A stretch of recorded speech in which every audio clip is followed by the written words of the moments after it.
ಎದೆ ಉರಿ, ಉಳಿತೇಗು, gas, acidity ಈ ಎಲ್ಲ ತೊಂದರೆಗಳು ಇತ್ತೀಚೆಗೆ ಚಿಕ್ಕ ಮಕ್ಕಳಿಂದ ಹಿಡಿದು ದೊಡ್ಡೋರವರೆಗೂ ಎಲ್ರಿಗೂ ಕಾಮನ್ ಆಗಿದೆ ಅಲ್ವಾ?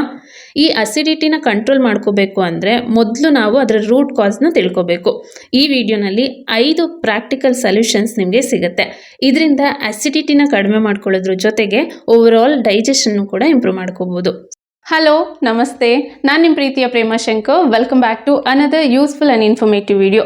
ಈ ರೀತಿ hair care, skin care, health care ವೀಡಿಯೋಸ್ಗಾಗಿ ಈಗಲೇ ಇನ್ಫೋ ಪ್ರೇಮ ಶಂಕರ್ ಚಾನಲನ್ನು ಸಬ್ಸ್ಕ್ರೈಬ್ ಮಾಡಿಕೊಂಡು ನಮ್ಮಲ್ಲಿ ನೀವು ಕೂಡ ಒಬ್ಬರಾಗಿ, ಸೊ ದಟ್ ನಾನು ಹಾಕುವಂಥ ಪ್ರತಿಯೊಂದು ವಿಡಿಯೋನೂ ಕೂಡ ನೀವು ತಪ್ಪದೆ ನೋಡಿ ನಿಮ್ಮ ಕಾಳಜಿನ ನೀವು ಮಾಡ್ಕೋಬೋದು. So let's start the video. ಅಯ್ಯೋ, ಏನು ತಿಂದರೂ ಅಸಿಡಿಟಿ ಆಗ್ತಿದೆ, ಹಾಗಿದ್ರೆ ಒಂದಿನ ಊಟ ಬಿಟ್ಟು ನೋಡೋಣ, ಮೇ ಬಿ ಅಸಿಡಿಟಿ ಕಡಿಮೆ ಆಗ್ಬೋದೇನೋ ಅಂತ ಅಂದ್ಕೊಂಡ್ರೆ ಡೆಫಿನೆಟ್ ಆಗಿ ಇದು ಒಂದು ಮಿತ್ ಅಷ್ಟೇ. ಊಟ ಬಿಡೋದ್ರಿಂದ ಅಸಿಡಿಟಿ ಆಗುವಂಥ ಚಾನ್ಸಸ್ ಇನ್ನೂ ಜಾಸ್ತಿ ಆಗ್ಬೋದೇ ಹೊರತು ಕಡಿಮೆ ಆಗೋದಿಲ್ಲ. ಹೇಗೆ ಅಂತೀರಾ? ನಮ್ಮ ಹೊಟ್ಟೆನಲ್ಲಿ ಕೆಲವು ಸೆಲ್ಸ್ ಇರುತ್ತೆ. ಇವು ಆಹಾರನ ಡೈಜೆಸ್ಟ್ ಮಾಡೋದಕ್ಕೇ ಒಂದು ರೀತಿ ಆ್ಯಸಿಡ್ನ ರಿಲೀಸ್ ಮಾಡ್ತಾ ಇರುತ್ತೆ. ಕೆಲವೊಂದು ಸಾರಿ ಯಾವುದ್ಯಾವುದೋ ರೀಸನಿಂದ ಈ ಆ್ಯಸಿಡ್ ಜಾಸ್ತಿನೂ ಕೂಡ ಪ್ರೊಡ್ಯೂಸ್ ಆಗುತ್ತೆ. ಬಟ್ ನಮ್ಮ ಹೊಟ್ಟೆನಲ್ಲಿರುವಂಥ ಈ ಪದರಗಳಿಗೆ ಈ ಕ್ರಿಯೇಟ್ ಆಗಿರುವಂಥ ಆ್ಯಸಿಡ್ನ ಟಾಲರೇಟ್ ಅಂದರೆ ತಡ್ಕೊಳ್ಳೋವಂಥ ಶಕ್ತಿ ಇರುತ್ತೆ. ಇದು ಬಿಲ್ಡ್ ಆಗಿರೋದೇ ಹೀಗೆ. ಆದರೆ ನಾವು ಊಟ ಮಾಡಿದಾಗ ಅದು ಹೊಟ್ಟೆ ಸೇರೋದಕ್ಕೆ ಇರುವಂಥ ಪೈಪ್ಗೆ ಈ ಆ್ಯಸಿಡ್ನ ತಡ್ಕೊಳ್ಳೋವಂಥ ಶಕ್ತಿ ಇರೋದಿಲ್ಲ. ಸೊ ಕೆಲವೊಂದು ಸರಿ ಯಾವುದ್ಯಾವುದೋ ಕಾರಣದಿಂದಾಗಿ ಹೊಟ್ಟೆನಲ್ಲಿ ಪ್ರೊಡ್ಯೂಸ್ ಆಗೋ ಈ ಆ್ಯಸಿಡ್ಡು ಫುಡ್ ಪೈಪಲ್ಲಿ ಬರುತ್ತೆ. ಇದರಿಂದನೇ ಎದೆ ಉರಿ ಆಗೋದಕ್ಕೆ ಶುರು ಆಗುತ್ತೆ. ಇದನ್ನು ನಾವು ಅಸಿಡಿಟಿ ಅಂತ ಕರಿತೀವಿ. ಹಾಗಿದ್ರೆ ಈ ಅಸಿಡಿಟಿ ಜಸ್ಟ್ ಅನ್ಹೆಲ್ದಿ ಫುಡ್ ತಿನ್ನೋರಿಗೆ ಅಷ್ಟೇ ಆಗುತ್ತಾ ಅಂದರೆ ಇದು ಒಂದು ರೀತಿ ಕರೆಕ್ಟು, ಆದರೆ ಫುಲ್ ಅಲ್ಲ. ಕೆಲವೊಬ್ಬರಿಗೆ ಮನೆಯಲ್ಲೇ ಮಾಡಿರೋ ಅಡುಗೆನ ಅಂದರೆ ಹೆಲ್ದಿಯಾಗಿರೋವಂಥ ಅಡುಗೆನೇ ಊಟ ಮಾಡಿದ್ರೂ ಕೂಡ ಈ ಅಸಿಡಿಟಿ ಪ್ರಾಬ್ಲಮ್ ಆಗ್ತಾ ಇರುತ್ತೆ. ಇದಕ್ಕೆ ಮೇನ್ ರೀಸನ್ ತುಂಬಾ ಇರ್ಬೋದು. ಅದರಲ್ಲಿ ಒಂದು, ಊಟ ಮಾಡಿದ ತಕ್ಷಣವೇ ಸಿಟ್ರಿಕ್ ಫ್ರೂಟ್ಸ್ನ ತಿನ್ನುವಂಥದ್ದು.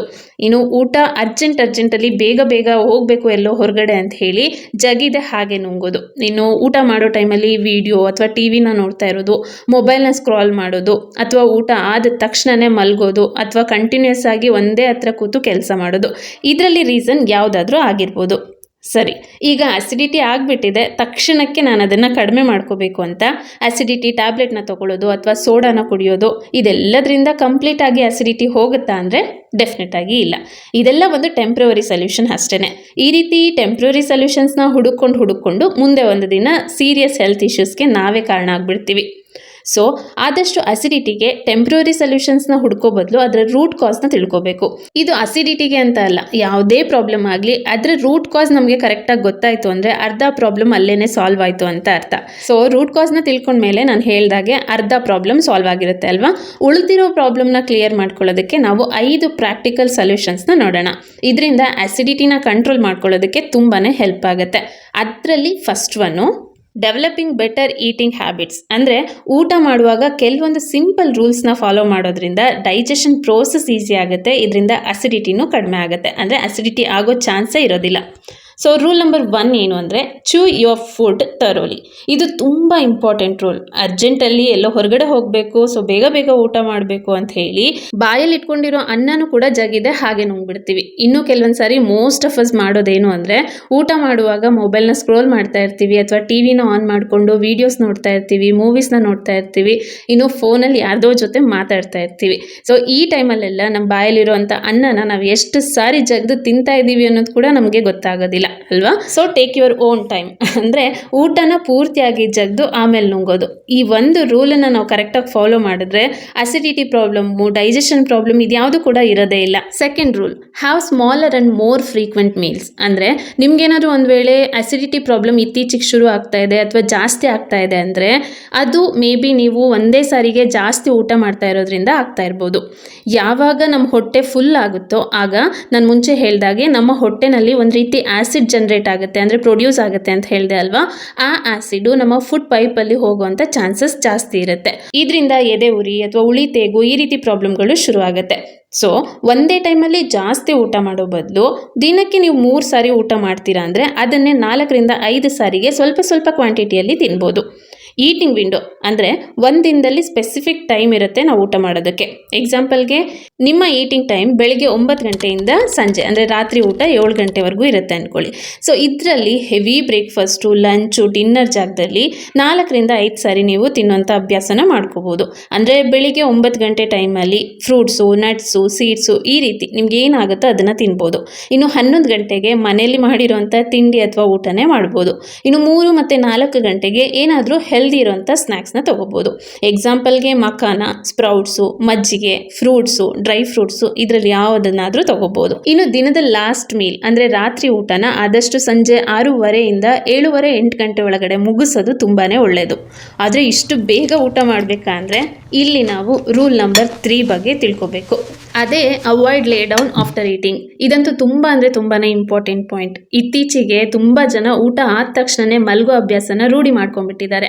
ಇವಾಗೆಲ್ಲ ಬ್ಯುಸಿ ಲೈಫು, ಫಾಸ್ಟ್ ಲೈಫ್ ಇರೋದ್ರಿಂದ ಲೇಟಾಗಿ ಅಫ್ಕೋರ್ಸ್ ನಾವು ಊಟ ಮಾಡಲೇಬೇಕಾಗತ್ತೆ, ಊಟನೂ ಮಾಡ್ತೀವಿ.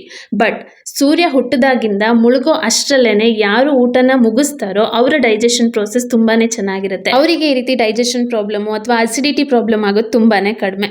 ಯಾಕೆ ಅಂದರೆ ಅವರ ಡಿನ್ನರ್ ಟೈಮ್ ಮತ್ತು ಬೆಡ್ ಟೈಮ್ ಮಧ್ಯೆ ಒಂದೊಳ್ಳೆ ಗ್ಯಾಪ್ ಇರುತ್ತೆ. ಇದು ತುಂಬ ಮುಖ್ಯ. ಊಟ ಮಾಡಿ 2ರಿಂದ 3 ಗಂಟೆವರೆಗೂ ಹೊಟ್ಟೆನಲ್ಲಿ ಆ್ಯಸಿಡ್ ಪ್ರೊಡಕ್ಷನ್ ಪೀಕಲ್ಲಿರುತ್ತೆ, ಅಂದರೆ ತುಂಬ ಜಾಸ್ತಿ ಆಗ್ತಾ ಇರುತ್ತೆ. ಒಂದು ವೇಳೆ ಊಟ ಮಾಡಿದ ತಕ್ಷಣವೇ ಮಲಗಿದ್ರೆ ಈ ಆ್ಯಸಿಡು ಇಂಬ್ಯಾಲೆನ್ಸ್ ಆಗುತ್ತೆ. ಜೊತೆಗೆ ನಾವು ಸರಿಯಾದ ಪೊಸಿಷನಲ್ಲಿ ಮಲಗದೇ ಇದ್ದಾಗ ನಮ್ಮ ಹೊಟ್ಟೆನಲ್ಲಿ ಪ್ರೊಡ್ಯೂಸ್ ಆಗಿರುವಂಥ ಆ್ಯಸಿಡು ನಮ್ಮ ಫುಡ್ ಪೈಪಲ್ಲಿ ಹೋಗಿ ಇರಿಟೇಷನ್ ಕ್ರಿಯೇಟ್ ಮಾಡುವಂಥ ಸಾಧ್ಯತೆ ಜಾಸ್ತಿ ಇರುತ್ತೆ.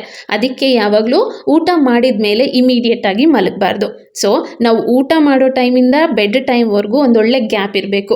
ಈ ಹ್ಯಾಬಿಟಿಂದ ಫುಡ್ ಚೆನ್ನಾಗಿ ಜೀರ್ಣ ಆಗುತ್ತೆ, ಜೊತೆಗೆ ಅಸಿಡಿಟಿ ಆಗುವಂಥ ಚಾನ್ಸಸ್ ಕೂಡ ತುಂಬಾ ಕಡಿಮೆ ಆಗುತ್ತೆ. Rule number 4, avoid oily and spicy foods. ಹೌದು, ಜಾಸ್ತಿ ಎಣ್ಣೆನಲ್ಲಿ ಕರೆದಿರುವಂಥ ಪದಾರ್ಥಗಳು ಹಾಗೆ ಜಾಸ್ತಿ ಖಾರ ಇರುವಂಥ ಪದಾರ್ಥಗಳನ್ನು ತಿಂದಾಗ ನೀವು ಬೇಕಿದ್ರೆ ಅಬ್ಸರ್ವ್ ಮಾಡಿ ನೋಡಿ, ತುಂಬ ಅಸಿಡಿಟಿ ಆಗೋದು, ಎದೆ ಉರಿ ಬರೋದು, ಉಳಿ ತೇಗು ಬರೋದು ಇದೆಲ್ಲ ಜಾಸ್ತಿನೇ ಅನಿಸುತ್ತೆ ಅಲ್ವಾ? ಈ ರೀತಿ ಆಹಾರದಿಂದ ನಮ್ಮ ಫುಡ್ ಪೈಪಲ್ಲಿ ತುಂಬ ಇರಿಟೇಷನ್ ಆಗುತ್ತೆ. ನಮ್ಮ ಹೊಟ್ಟೆ ಮತ್ತು ಫುಡ್ ಪೈಪ್ ಮಧ್ಯೆ ಒಂದು ಮಸಲ್ ಡೋರ್ ಇರುತ್ತೆ ಅಂತೆ.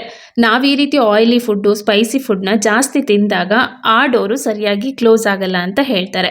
ಇದರಿಂದ ಹೊಟ್ಟೆಯಲ್ಲಿರುವಂಥ ಆ್ಯಸಿಡು ಈಸಿಯಾಗಿ ನಮ್ಮ ಫುಡ್ ಪೈಪಲ್ಲಿ ಫ್ಲೋ ಆಗಿ ಎದೆ ಉರಿನ ಜಾಸ್ತಿ ಮಾಡುತ್ತೆ. ಸೊ ನಮಗಾಗ್ತಾ ಇರೋವಂಥ ಅಸಿಡಿಟಿ ಪ್ರಾಬ್ಲಮ್ಗೆ ಫಸ್ಟ್ ನಾವು ಫುಲ್ ಸ್ಟಾಪ್ ಇಡಬೇಕು ಅಂದರೆ ಜಾಸ್ತಿ ಫ್ರೈಡ್ ಐಟಮ್ಸ್ ಮತ್ತು ಸ್ಪೈಸಿ ಇರೋವಂಥ ಫುಡ್ಡನ್ನು ತಿನ್ನೋದನ್ನು ಕಡಿಮೆ ಮಾಡಬೇಕು. ಅಸಿಡಿಟಿಯಿಂದ ಇನ್ಸ್ಟೆಂಟ್ ರಿಲೀಫ್ ಬೇಕು ಅಂದರೆ ಒಂದು ಅಸಿಡಿಟಿ ಟ್ಯಾಬ್ಲೆಟ್ನ ತಗೊಳ್ಳೋ ಬದಲು 1 ಲೋಟ ನೀರಿಗೆ 1 ಚಮಚ ಜೀರಿಗೆ ಅಥವಾ 4-5 ಚಿಕ್ಕ ಪೀಸಷ್ಟು ಶುಂಠಿನ ಹಾಕಿ ಚೆನ್ನಾಗಿ ಕುದಿಸಿ ಆ ನೀರನ್ನು ಬೆಳಿಗ್ಗೆ ಮತ್ತು ಸಂಜೆ ಟೈಮಲ್ಲಿ ಕುಡಿಯೋದು ಒಳ್ಳೆಯದು. ಹಾಗೆ ಡಿಟಾಕ್ಸ್ ಡ್ರಿಂಕನ್ನು ಕೂಡ ಕುಡಿಬೋದು. ಸಿಂಪಲ್ ಡಿಟಾಕ್ಸ್ ಡ್ರಿಂಕ್ ಅಂದರೆ 1 ಜಗ್ ನೀರಲ್ಲಿ ರಾತ್ರಿ ಮಲಗುವಾಗ 4ರಿಂದ 5 ಪೀಸ್ನಷ್ಟು ಸೌತೆಕಾಯಿ, ಜಸ್ಟ್ 2 ಚಿಕ್ಕ ಪೀಸ್ನಷ್ಟು ನಿಂಬೆ ಹಣ್ಣನ್ನು ಹಾಕಿ ರಾತ್ರಿ ಪೂರ್ತಿ ಹಾಗೆ ಬಿಟ್ಟು ನೆಕ್ಸ್ಟ್ ಡೇ ಈ ನೀರನ್ನು ಕುಡಿಯೋದು. ಇನ್ನು ಬಾಳೆಹಣ್ಣಿನ ದಿಂಡಿಂದ ಜ್ಯೂಸ್ ಮಾಡಿಕೊಂಡು ಬೆಳಿಗ್ಗೆ ಖಾಲಿ ಹೊಟ್ಟೆನಲ್ಲಿ ಕುಡಿಬೋದು. ಅಥವಾ ಆಶ್ ಗಾರ್ಡ್ ಜ್ಯೂಸ್, ಇದಂತೂ ತುಂಬಾ ಸಿಂಪಲ್ ಮಾಡೋದು. ನಾನು ಹೇಗೆ ಮಾಡೋದು, ಇದ್ರ ಬೆನಿಫಿಟ್ ಏನು ಅಂತ ಆಲ್ರೆಡಿ ಡೀಟೇಲ್ ವಿಡಿಯೋನು ಕೂಡ ಮಾಡಿದ್ದೀನಿ. ಇದನ್ನು ಕೂಡ ನೀವು ಬೆಳಿಗ್ಗೆ ಖಾಲಿ ಹೊಟ್ಟೆನಲ್ಲಿ ತಗೋಬೋದು. ಇದೆಲ್ಲ ಕೂಡ ಅಸಿಡಿಟಿ ಪ್ರಾಬ್ಲಮ್ನ ಕಂಟ್ರೋಲ್ ಮಾಡೋದ್ರಲ್ಲಿ ತುಂಬಾ ಹೆಲ್ಪ್ ಮಾಡುತ್ತೆ. ಇನ್ನು ವೆಯ್ಟ್ನ ಕರೆಕ್ಟಾಗಿ ಮ್ಯಾನೇಜ್ ಮಾಡಬೇಕು. ಓವರ್ ವೆಯ್ಟಿಂದ ಹೇಗೆ ಅಸಿಡಿಟಿ ಪ್ರಾಬ್ಲಮ್ ಆಗುತ್ತೋ ಅದೇ ಥರ ಅಂಡರ್ ವೆಯ್ಟಿಂದ ಕೂಡ ಅಸಿಡಿಟಿ ಸಮಸ್ಯೆ ಆಗ್ಬೋದು. ಅದಕ್ಕೆ ಬೆಸ್ಟ್ ಅಂದರೆ ಹೆಲ್ದಿ ವೆಯ್ಟನ್ನು ಮೇಂಟೈನ್ ಮಾಡೋದು. Next, develop better sleeping habits. ನಿದ್ದೆ ಮತ್ತು ಅಸಿಡಿಟಿ ಇವೆರಡಕ್ಕೂ ಕೂಡ ಒಂದಕ್ಕೊಂದು ತುಂಬ ಲಿಂಕ್ ಇದೆ. ಈ ಎರಡು ಒಂದಕ್ಕೊಂದು ತುಂಬ ಇನ್ಫ್ಲುಯೆನ್ಸ್ ಮಾಡುತ್ತೆ. ಅಂದರೆ ಕರೆಕ್ಟಾಗಿ ನಿದ್ದೆ ಆಗಿಲ್ಲ ಅಂದರೆ ಅಸಿಡಿಟಿ ಜಾಸ್ತಿ ಆಗ್ಬೋದು, ಅಥವಾ ಅಸಿಡಿಟಿ ಪ್ರಾಬ್ಲಮ್ ಶುರು ಆಗ್ತಿದೆ ಅಂದರೆ ನಿದ್ದೆನೂ ಹಾಳಾಗ್ಬೋದು. ಅದಕ್ಕೇ ರಾತ್ರಿ ಸ್ವಲ್ಪ ಬೇಗನೆ ಊಟ ಮುಗಿಸ್ಬೇಕು. ಅಂದರೆ ಊಟದ ಟೈಮು ಮತ್ತು ಮಲ್ಗೋ ಟೈಮ್ ಮಧ್ಯೆ ಮಿನಿಮಮ್ 2ರಿಂದ 3 ಗಂಟೆ ಗ್ಯಾಪ್ ಇರೋ ಥರ ನಾವು ನೈಟ್ ಡಿನ್ನರ್ನ ಪ್ಲಾನ್ ಮಾಡ್ಕೋಬೇಕು. ರಾತ್ರಿ ಊಟ ಮಾಡಿದ ತಕ್ಷಣನೇ ಮಲಗಿದಾಗ ಅಗೈನ್ ನಾನು ಮೊದಲೇ ಹೇಳಿದಾಗೆ ಹೊಟ್ಟೆನಲ್ಲಿ ಪ್ರೊಡ್ಯೂಸ್ ಆಗಿರೋಂಥ ಆ್ಯಸಿಡು ಫುಡ್ ಪೈಪಲ್ಲಿ ಬರೋ ಚಾನ್ಸಸ್ ಜಾಸ್ತಿ ಇರುತ್ತೆ. ಇದಕ್ಕೆ ಬೆಸ್ಟ್ ಸೊಲ್ಯೂಷನ್ ಅಂದರೆ ಊಟ ಆದಮೇಲೆ ಒಂದೇ ಕಡೆ ಕೂರೋ ಬದಲು ಏನಾದರೂ ಮನೆ ಕೆಲಸ ಮಾಡ್ಬೋದು. ಇಲ್ಲ ಒಂದು 60ರಿಂದ 100 ಸ್ಟೆಪ್ ಅಷ್ಟು ವಾಕ್ ಕೂಡ ಮಾಡ್ಬೋದು. ಬಟ್ ಫಾಸ್ಟ್ ವಾಕ್ ಅಲ್ಲ, ಸ್ಲೋ ವಾಕ್ ಮಾಡಬೇಕು. ಇದರಿಂದ ಅಸಿಡಿಟಿ ಪ್ರಾಬ್ಲಮ್ ಡೆಫಿನೆಟ್ ಆಗಿ ಕಂಟ್ರೋಲಿಗೆ ಬರುತ್ತೆ. ಕಮಿಂಗ್ ಟು ಹೈಡ್ರೇಷನ್, ಅಸಿಡಿಟಿನ ಕಡಿಮೆ ಮಾಡ್ಕೊಳ್ಳೋದಕ್ಕೆ ನಮ್ಮ ಬಾಡಿ ಹೈಡ್ರೇಟ್ ಆಗಿರೋ ಥರ ನಾವು ನೋಡ್ಕೋಬೇಕು. ಅಂದರೆ ನಾವು ಚೆನ್ನಾಗಿ ನೀರನ್ನ ಕುಡಿಬೇಕು. ಹಾಗಂತ ಊಟ ಮಾಡುವಾಗ, ಊಟ ಆದ ತಕ್ಷಣ ಚೆನ್ನಾಗಿ 1 ಚಂಬು ನೀರನ್ನು ಕುಡಿಯೋದಲ್ಲ.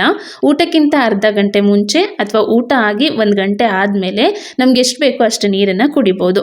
ಬಟ್ ಊಟದ ಟೈಮಲ್ಲಿ ಖಾರ ಆಯಿತು, ನೆತ್ತಿಗೆ ಹತ್ತಿತು ಅಂದರೆ 1-2 ಗುಟುಕನ್ನು ಕುಡಿಬೋದು, but not more than that. ಊಟ ಆದ ತಕ್ಷಣ ಜಾಸ್ತಿ ನೀರು ಕುಡಿಯೋದು ಒಂದು ರೀತಿ ವಿಷಕ್ಕೆ ಸಮ ಅಂತ ಹೇಳ್ತಾರೆ. ಹಾಗೆ ನಮ್ಮ ಬಾಡಿನ ಯಾವಾಗಲೂ ಹೈಡ್ರೇಟೆಡ್ ಆಗಿರಿಸ್ಕೊಳ್ಳೋದಕ್ಕೆ ಎಳನೀರು ಮತ್ತು ಮಜ್ಜಿಗೆ ಇದೆರಡು ಬೆಸ್ಟ್ ಅಂತಲೇ ಹೇಳ್ಬೋದು.